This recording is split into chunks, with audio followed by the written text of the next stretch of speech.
இன்னைக்கு நம்ம பார்க்க போகிறது ஒரு யோகியின் சுயசரித்திலிருந்து அத்தியாயம் 14 பேரண்ட உணர்வின் ஒரு அனுபவம் பற்றி தான். குருஜி, நான் வந்துட்டேன் என்று சொல்லும் போதே எனக்கு வெட்கிய என் முகம் என் மனோநிலையை வார்த்தையை விட தெளிவாகவே காட்டினது. சமையலறைக்கு போய் உண்பதற்கு என்ன இருக்குதுன்னு பார்க்கலாம். ஸ்ரீ யுக்தேஸ்வரின் பேச்சு ஏதோ நாங்கள் சில மணி நேரமே நாட்கள் அல்ல பிரிந்திருந்ததைப் போல சர்வசாதாரணமாகவே இருந்தது. குருதேவா, இங்கு எனது கடமையிலிருந்து திடீர்னு நான் போனதுனால நான் உங்களை ஏமாற்றத்திற்கு உள்ளாக்கியிருக்கணும்னு நினைக்கிறேன். நீங்கள் என்னிடம் கோபமாக இருப்பீர்கள் என்று நான் நினைக்கிறேன். இல்லவே இல்லை. தடை செய்யப்பட்ட ஆசைகளில் இருந்துதான் கோபம் பிறக்கும். நான் மற்றவர்களிடமிருந்து எதையும் எதிர்பார்ப்பதில்லை. அதனால் அவர்களுடைய செயல்கள் என் விருப்பத்திற்கு மாறுபட்டதாக இருக்க முடியாது. நான் உன்னை என் சொந்த விஷயங்களுக்காக உபயோகப்படுத்தி கொள்ள மாட்டேன். உனது உண்மையான மகிழ்ச்சியில்தான் என் மகிழ்ச்சி உள்ளது. ஐயா, தெய்வீக அன்பை பற்றி தெளிவற்ற முறையில் கேள்விப்படுகிறோம். ஆனால் தெய்வ குணம் படைத்த தங்களிடமிருந்து அதற்கு கண்கூடான உதாரணத்தை உண்மையிலேயே இன்று காண்கிறேன். இந்த உலகத்தில் எந்த முன்னறிவிப்பில்லாமல் தன் பெற்றோரின் தொழிலை விட்டு சென்றால் ஒரு தந்தை கூட தன் மகனை சுலபமாக மன்னிக்க மாட்டார். ஆனால் நான் அரைகுறையாக விற்று சென்ற வேலைகளினால் மிகுந்த அசௌகரியம் ஏற்பட்டிருக்கணும். எனினும் நீங்கள் ஒரு சிறு வெறுப்பை கூட காண்பிக்கவில்லை. நாங்கள் ஒருவரை ஒருவர் நீர்மல்லிய கண்களுடன் பார்த்தோம். ஒரு பேரானந்த அலை என்னை சூழ்ந்தது. இறைவன் குருவின் உருவத்தில் என் இதயத்தின் குறுகிய அன்பார்வத்தை பிரபஞ்ச பேரன்பமாக விரிவுபடுத்துவதை உணர்ந்தேன். சில நாட்களுக்கு பிறகு நான் காலியாயிருந்த குருதேவரின் அமரும் அறையை அடைந்தேன். நான் தியானம் செய்ய திட்டமிட்டேன். ஆனால் என் உயர்ந்த நோக்கம் கட்டுங்கடங்காத எண்ணங்களால் நிறைவேறவில்லை. வேடன் முன்னால் பறவைகள் சிதறுவது போல அதை சிதறின. முகுந்தா, நீ யுக்தேஸ்வரின் குரல் தூரத்து பால்கனியில் இருந்து வந்தது. என் எண்ணங்களைப் போலவே கீழ்ப்படிய மறுக்கும் உணர்வு எனக்குள் ஏற்பட்டது. குருதேவர் எப்பொழுதும் என்னை தியானம் செய்ய தூண்டுகிறார். நான் எனக்குள்ளேயே முணுமுணுத்து கொண்டேன். நான் அவருடைய அறைக்கு ஏன் வந்தேன் என்று அவருக்கு தெரிந்திருக்கும் பொழுது என்னை ஏன் அவர் தொந்தரவு செய்யணும்? அவர் என்னை மறுபடியும் அழைத்தார். நான் பிடிவாதத்துடன் மௌனமாக இருந்தேன். 3வது தடவை அவர் குரலில் கண்டனம் இருந்தது. ஐயா, நான் தியானம் செய்து கொண்டிருக்கிறேன். நான் ஆட்சேபத்துடன் இறைந்து கூறினேன். நீ எப்படி தியானம் செய்கிறாய் என்று எனக்கு தெரியும். என் குரு இறைந்தார். புயலில் அகப்பட்ட இலைகள் போல உனது மனம் பறந்து கொண்டிருக்கிறது. இங்கு என்னிடம் வா. என் நிலை தடை செய்யப்பட்டு அம்பலப்படுத்தப்பட்ட வருத்தத்துடன் நான் அவரில் சென்றேன். ஐயோ பாவம், நீ விரும்பியதை மலைகள் கொடுக்க முடியாது. குருதேவர் ஆறுதலுடன் செல்லமாக பேசினார். அவரது அமைதியான பார்வை ஆழங்காண முடியாதாக இருந்தது. உன் நெஞ்சார்ந்த ஆசை நிறைவேறும் என்றார். ஸ்ரீ யுக்தேஸ்வரர் புதிர் போட்டு பேசுவது அபூர்வம். நான் குழம்பினேன். அவர் மெதுவாக என் மார்பில் இதயத்தின் மேல் பகுதியில் தட்டினார். என் உடல் அசையாமல் வேரோடி நின்றது. மூச்சு சுவாச கோஷங்களில் இருந்து ஒரு பெரிய காந்தத்தினால இழுக்கப்பட்டதை போல வெளியேற்றப்பட்டது. ஆத்மாவும் மனமும் உடனே தங்கள் ஸ்தூல தலையை இழந்து என் உடலின் ஒவ்வொரு துவாரத்தில் இருந்தும் துளைக்கும் ஒளி வெள்ளமாக வெளிப்பட்டு பாய்ந்தன.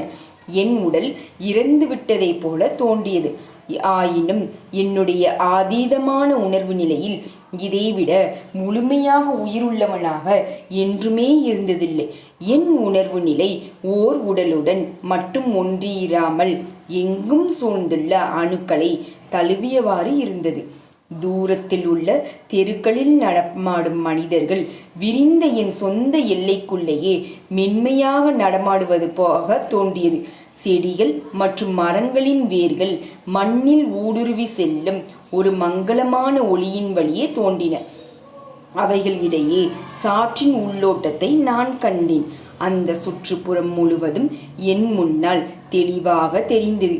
என் சாதாரண முன்னோக்கிய பார்வை இப்போது பெரிய கோள வடிவ பார்வையாகி ஒரே சமயத்தில் எல்லாவற்றையும் பார்க்கக்கூடியதாக மாறிற்று. என் தலையின் பின்பக்கம் மூலமாக ராய்காட் சந்தில் வெகு தூரத்தில் நடந்து கொண்டிருக்கும் மனிதர்களை கண்டேன். மெதுவாக நடந்து வரும் ஒரு வெள்ளை பசுவையும் கண்டேன்.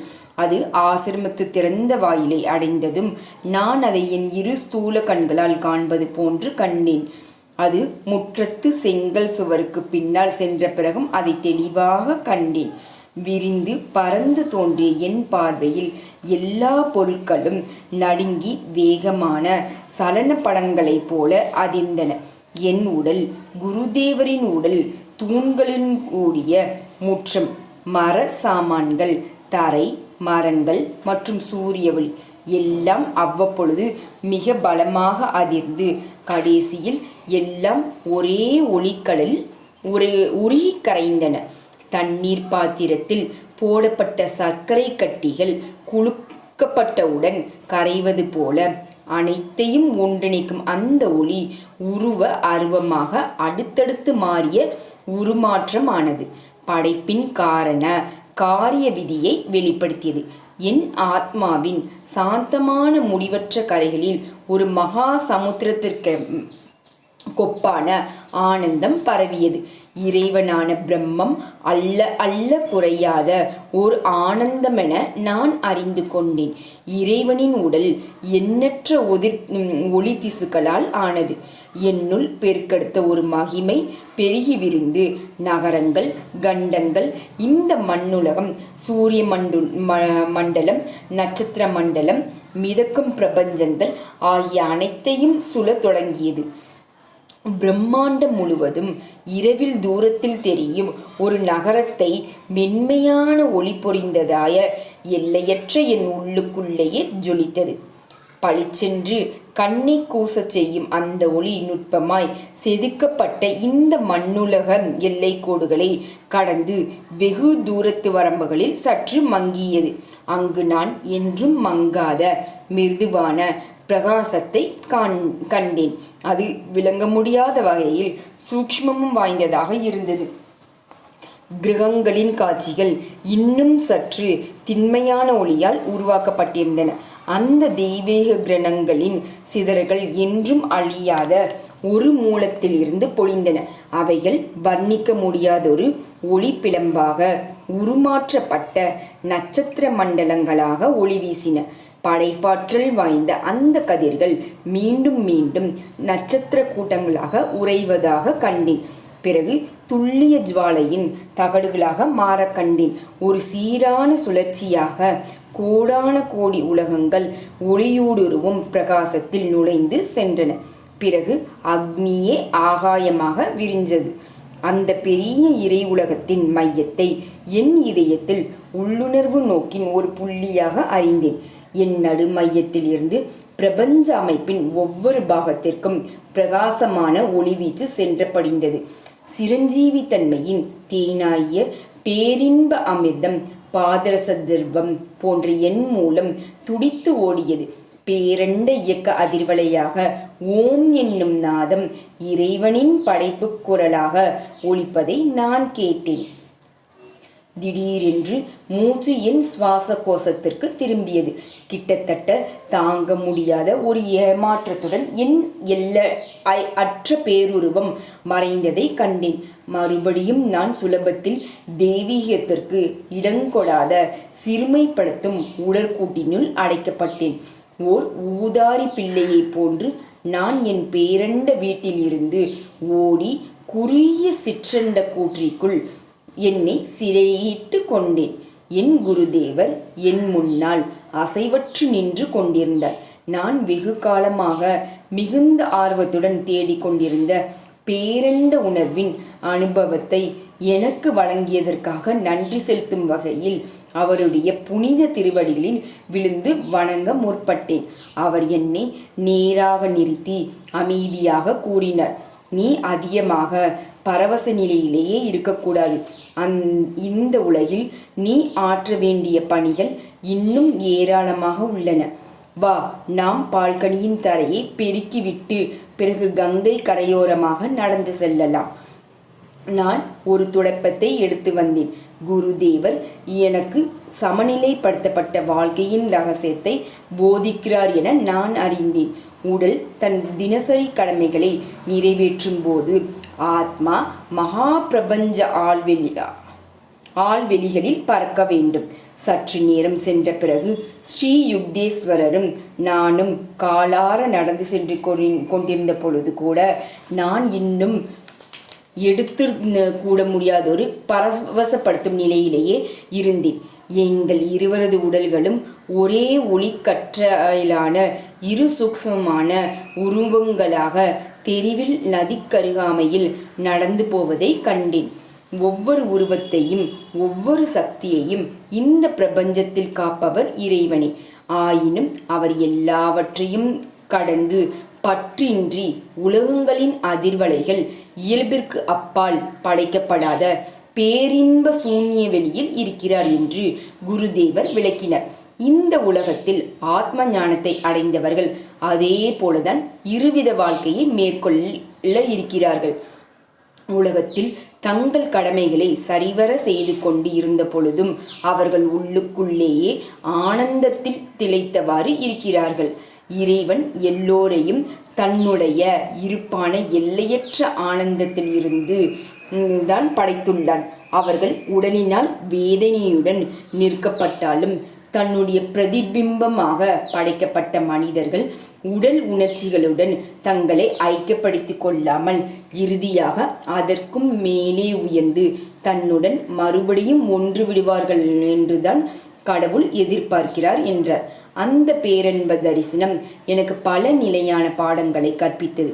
தினந்தோறும் என் எண்ணங்களை அமைதிப்படுத்தி என் உடல் திடமான மண்ணில் செயல்பட்டு கொண்டிருக்கும் வெறும் சதையும் எலும்பும் கொண்ட ஒரு தொகுதி என்று பொய்யான நம்பிக்கையில் இருந்து விடுதலை பெற முடிந்தது. மூச்சு மற்றும் அமைதியற்ற மனம் என்னும் புயல்களினால் ஒளிக்கடலில் பூமி, வானம், மனிதர்கள், விலங்குகள், பறவைகள், மரங்கள் எனப்படும் பல்வகை உலக வடிவங்களாகிய அலைகள் தோன்றுகின்றன. அந்த புயல்களை அமைதிப்படுத்தினால் ஒளியை முழுமுதற் பொருளை ஒளிமயமாக உணர முடியாது. எப்படி ஒரு மகா சமுத்திரத்தின் அலைகள் ஒரு பெரிய புயற்காற்றிற்கு பிறகு சாந்தமாக கடலில் ஒன்றிவிடுமோ அதே போலதான் அந்த இரண்டு இயற்கை புயல்களையும் எவ்வளவுக்கெவ்வளவு அடிக்கடி அமைதிப்படுத்தினேனோ அவ்வளவுக்கு படைப்பின் எல்லையற்ற அலைகள் உருகி ஒரே ஒளிக்கடலாயிற்று என்பதை பார்த்தேன். ஒரு சீடன் தன் தியானத்தின் மூலம் பரந்த காட்சிகளால நிலைக்குலையாத வண்ணம் தன் மனதை ஓர் அளவிற்கு திடப்படுத்தி கொண்டதும் குரு அவருக்கு பேரண்ட உணர்வின் தெய்வீக அனுபவத்தை அருளுகிறார். வெறும் அறிவின் விருப்பமோ அல்லது திறந்த மனதோ போதாது. யோக பயிற்சியும் தெய்வீக பக்தியும் மட்டுமே உள்ளுணர்வை போதுமான அளவிற்கு விரிவடைய செய்தது. சர்வ வியாபியின் முக்தியளிக்கும் அதிர்ச்சியே தாங்க ஒருவரையே தயார் செய்யும். உண்மையான ஒரு பக்தனுக்கு தெய்வீக அனுபவம் இயற்கையாக தவிர்க்க முடியாததாக ஏற்படுகிறது. தன்னுடைய தீவிரமான ஏக்கம் இறைவனை தடுக்க முடியாத வேகத்துடன் இழுக்க ஆரம்பிக்கிறது. தேடுபவன் உணர்வு வட்டத்திற்குள் இறைவன் பேரண்ட தரிசனமாக அந்த காந்த சக்தியால் இழக்கப்படுகிறது. பல வருடங்களுக்கு பிறகு அந்த தரிசன மகிமையின் ஒரு சிறு தோற்றத்தை எடுத்து கூற முயன்று சமாதி என்ற பின்வரும் கவிதையை எழுதினேன். ஸ்ரீ யுக்தேஸ்வரர் அந்த அனுபவத்தை என் விருப்பப்படி எப்படி பெறுவது, மேலும் அதை எவ்வாறு மற்றவர்களுக்கு அவர்கள் உள்ளுணர்வு பக்குவமடைந்து அளிப்பது என்பதையும் எனக்கு போதித்தார். ஒளியின் நிழலின் திரைகள் மறைந்தன. துயரின் ஒவ்வொரு ஆவியும் துள்ளி விலகின. நிலையற்ற இன்ப விடியல்கள் நில்லாது ஓடின. மங்கும் இந்திர கானல் மறைந்து சென்றதே. விருப்பு, வெறுப்பு, சுகம், நோய், வாழ்வு, சாவு இப்பொய்மையின் நிழல்கள் இருமையின் திரையில் சிதைந்தன. ஆழ்ந்த உள்ளுணர்வாம் மந்திர கோலால் மாயையே என்னும் புயல் மலைத்து நிலைத்தது. இன்று, நேற்று, நாளை என்பன எனக்கில்லை என்றும் எதிலும் எங்கும் நானே. கோள்கள், விண்மீன்கள், நட்சத்திர துகள்கள், பூமி பிரளய கால எரிமலையின் வெடிப்பு, படைப்பின் வார்ப்பு உலை, மௌன எக்ஸ் கதிரின் குளிர்பனிப்பாறை, எரியும் மின்வெள்ளம், கடந்த உள்ள வரும் மனிதரின் எண்ணங்கள், ஒவ்வொரு புல்லும் மனித இனமும் நானும், பிரபஞ்ச துகள் ஒவ்வொன்றும், வெகுளி, பேராசை, நன்று, தீது, மோட்சம், காமம் யாவற்றையும் விழுங்கி என் ஒரே இருப்பின் உதிரக் கடலில் உருமாற்றினேன்.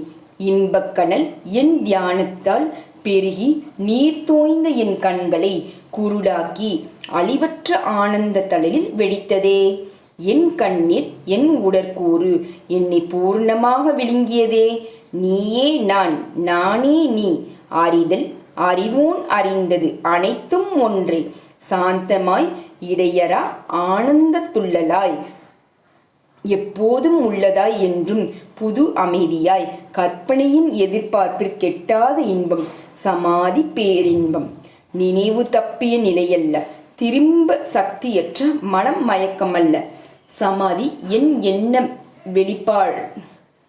வெளிப்பாட்டால் நின்றதுவே அழியும் கூட்டின் எல்லைக்கப்பால், நிரந்தரமான தொலைதூர எல்லை வரை நான் என்னும் பிரபஞ்ச கடலில் தானெனும் அற்ப அகந்தை என்னுள்ளே மிதைப்பதை கண்ணுற்றேன். இயங்கும் அணுக்களின் சலன ஒளி கேட்டேன்.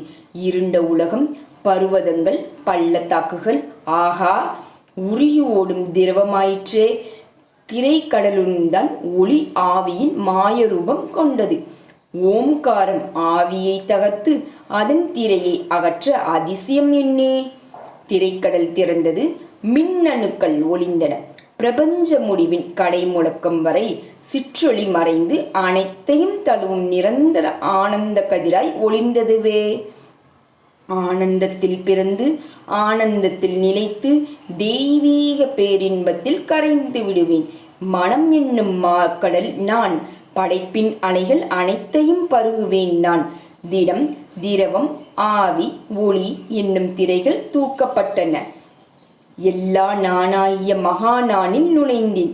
மனித நினைவில் நிலையற்ற திரியும் நிலைகள் போயே போயின. கீழும் முன்னும் மேலும் உயரே என் மனமென்னும் வானம் மாசு மறுவற்றது. நிரந்தரமும் நானும் கலந்து ஒன்றி ஒரே கதிரானும் சிறு நகைப்பின் குமிழியாம் நான் ஆனந்த கடலே ஆனேன். ஸ்ரீ யுக்தேஸ்வரர் அந்த புனித அனுபவத்தை என் விருப்பப்படி எப்படி பெறுவது, மேலும் அதை எவ்வாறு மற்றவர்களுக்கு அவர்கள் உள்ளுணர்வு பக்குவமடைந்தும் அளிப்பது என்பதையும் எனக்கு போதித்தனர்.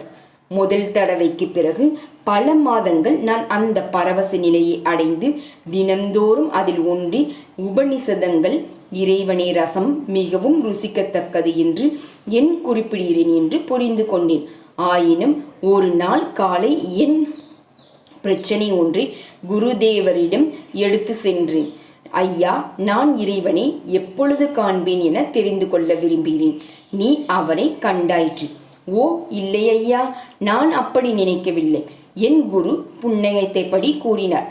பிரபஞ்சத்தின் மாசு மறுவற்ற ஒரு மூலையில் அலங்காரமான ஒரு சிம்மாசனத்தில் அமர்ந்திருக்கும் போற்றத்தக்க ஒரு மாமனிதரை நீ எதிர்பார்க்கிறாய் என்று நான் நினைக்கவில்லை. இருந்தாலும் அற்புத சக்திகள் படைத்திருப்பதுதான் கடவுளை கண்டதற்கு நிரூபணம் என்று நீ கற்பனை செய்கிறாய்.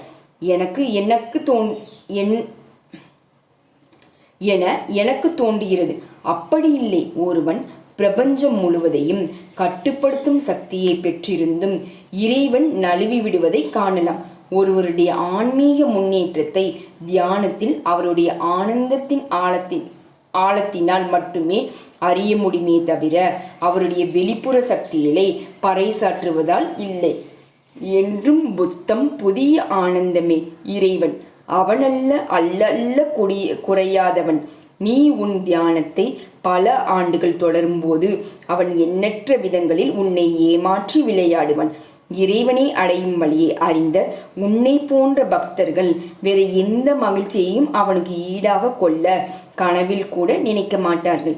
அவனது வசீகரிக்கும் தன்மை ஒப்பற்றது. அதற்கு இணை வேறேதும் இல்லை.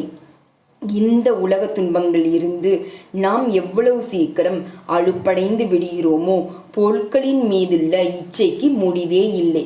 முழுவதும் திருப்தி அடைவதே என்பது மனிதனுக்கு இல்லை. ஒன்றன் பின் ஒன்றாக அவன் குறிக்கோளும் மாறும். அவன் தேடும் வேறு ஏதோ ஒன்று இறைவன்தான். அவன் மட்டுமே மனிதனுக்கு நிரந்தரமான ஆனந்தத்தையும் தர முடியும். வெளியுலக ஆசைகள் நம்மை உள்ளுக்குள்ளிருக்கும் ஸ்வர்க்கத்திலிருந்து துரத்தி விடுகின்றன. அவை ஆத்மானந்தத்தை பொய்யான இன்பங்களினால் மாற்றி காட்டுகின்றன. தெய்வீக தியானத்தினால் எழுந்த ஸ்வர்க்கம் சீக்கிரமே திரும்ப கிடைக்கிறது. இறைவன் எதிர்பார்த்தறிய முடியாதபடி என்றும் புதுமையாக இருப்பதால் நமக்கு அவனிடம் அலுப்பு தட்டுவதே இல்லை என்றும், நிரந்தரமான ரசிக்கும்படியான வேறுபாடுகளிடம் கிடைக்கும் பேரின்பம் தெவிட்டுமே என்றார். யோகிகள் இறைவனை ஆழங்காண முடியாதவன் என்று ஏன் கூறுகிறாள் என்று எனக்கு இப்போது புரிகிறது. ஐயா, என்றும் அழியாத சிரஞ்சீவியான வாழ்க்கை கூட அவனை எடை போடுவதற்கு போதுமானது இல்லை என்றேன். அது உண்மைதான். ஆனா அவன் நமக்கு மிகவும் நெருக்கமானவன், அன்பானவன்.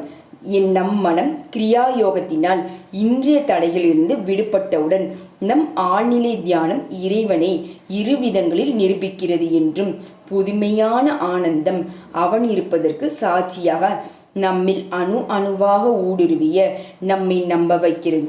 மேலும் தியானத்தில் ஒருவன் இறைவனுடைய உடனடியான வழிகாட்டுதலை ஒவ்வொரு இடையூறுக்கும் அவனுடைய போதுமான விடையை காண்கிறான்.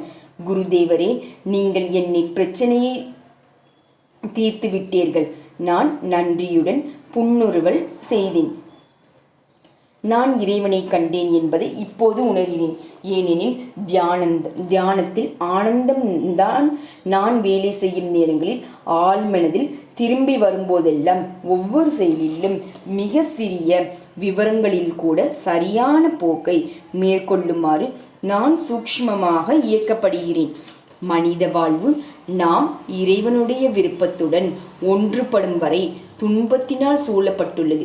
இறைவனின் சரியான பாதை அகந்தையுடன் கூடிய புத்திக்கு பெரும்பாலும் திகைப்பாகவே இருக்கிறது என்று குருதேவர் கூறினார்.